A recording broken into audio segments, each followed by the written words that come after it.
जैसा कि last episode में हमने देखा कि टीचर उसे रोकने की काफी कोशिश करते हैं, लेकिन उसकी ताकत के सामने वो भी नहीं टिक पा रहे थे और अब उसके अंदर इतनी ज्यादा एनर्जी एक्यूमुलेट हो रही थी कि वो खुद भी एक्सप्लोड होकर मरने वाला था। लेकिन तभी उसे अपनी मॉम का वो शांति सूत्र दिखता है जो उसकी मॉम ने उसके गले में बांधा था, और उसको देखकर वो शांत हो जाता है और धीरे धीरे वो इस शक्ति पर काबू पाकर अपने होश में आकर बेहोश हो जाता है।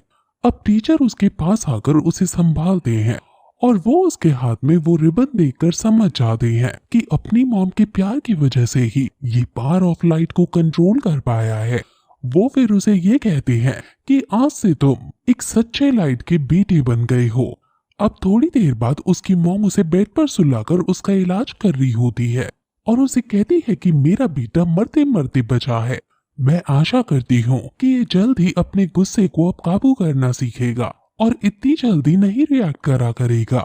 हाओशेन की फिर आंख खुल जाती है और वो उठते उठते सबसे पहले यही पूछता है कि टीचर ने उन्हें बुली तो नहीं किया ना। उसकी मॉम बताती है कि जैसा तुम सोच रहे हो वैसा नहीं है। जब तुम वापस आए थे तो वो मेरे घाव को हील कर रहे थे।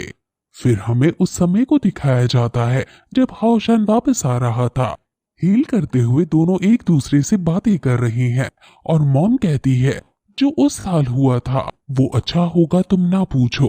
टीचर पूछते भी हैं कि आखिर उस साल ऐसा क्या हुआ था जो तुम मुझसे छुपा रही हो। तुम्हारी इलनेस अभी तक क्योर नहीं हुई है। क्या ये सब उस डेविल की वजह से है। मॉम डेविल का नाम सुनकर तुरंत वहाँ से भाग जाती है और इतने में तुम आ जाते हो और फिर आगे का तुमने देखा ही था। वो हाओशेन को फिर ये भी कहती है कि मेरे पास और भी बहुत कुछ है जो मैं तुम्हें बताना चाहती हूँ। जो तुम्हारी टीचर है वो असल में तुम्हारे फादर हैं। हाओशेन ये सुनकर बहुत बुरी तरह चौंक जाता है और जोर से फादर चिल्लाता है। उसकी आवाज सुनकर जिन्यू भागते हुए दीवारों को तोड़ते हुए अपने बेटे के पास आ जाती है और उसकी मॉम ये देखकर मजाक में अपना माथा पीटने लगती है क्योंकि हाओशेन को इम्पल्सिव होने की आदत शायद अपने पापा से ही आई है। अब उसकी मॉम हाओशेन को पूरी कहानी बताती है और कहती है कि आज से 10 साल पहले ह्यूमंस और डेमन्स के बीच में बहुत बड़ी बैटल हुई थी। उस बैटल में तुम्हारे पापा सीरियसली इंजर्ड हो गए थे। मुझे डेविल ने किडनैप कर लिया था। वो मेरे लिए बहुत बुरा दर्दनाक एक्सपीरियंस था।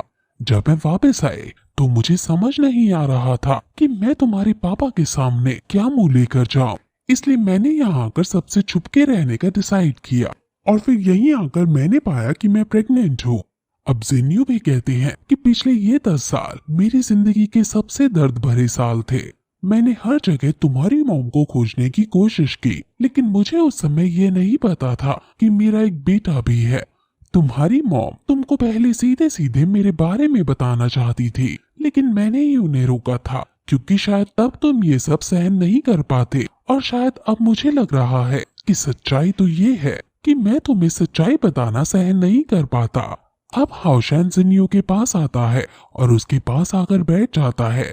जिन्यू कहता है कि एक बिना बाप का बेटा होने का दर्द मैं समझ सकता हूँ। अब वो खड़े होकर सूरज को देखते हुए हाओशेन की तरफ देखते हैं और उसके सामने नील करते हुए कहते हैं कि मैं नाइट टेम्पल का लॉन्ग जिन्यू तुम्हें धन्यवाद कहता हूँ। तुमने इतने सालों तक मेरी पत्नी का ध्यान रखा है। तुमने उसे मेरी कमी महसूस नहीं होने दी है। तुमने उसे प्रोटेक्ट करने का मेरा प्रॉमिस निभाया है। बाई यू वो औरत है जिसे मैंने प्यार किया है, लेकिन मैं उसकी रक्षा नहीं कर पाया था। अब हाओशेन कहता है कि जब से मैंने आपको देखा था तब से मैं आपको पसंद करने लगा था और मेरा पूरा बचपन आपके साथ बीता है और मैं हमेशा यही सोचता था कि काश आप मेरे पिता होते। अब वो दोनों एक दूसरे के गले लग जाते हैं और इसी इमोशनल सीन के साथ ये एपिसोड यहीं खत्म हो जाता है।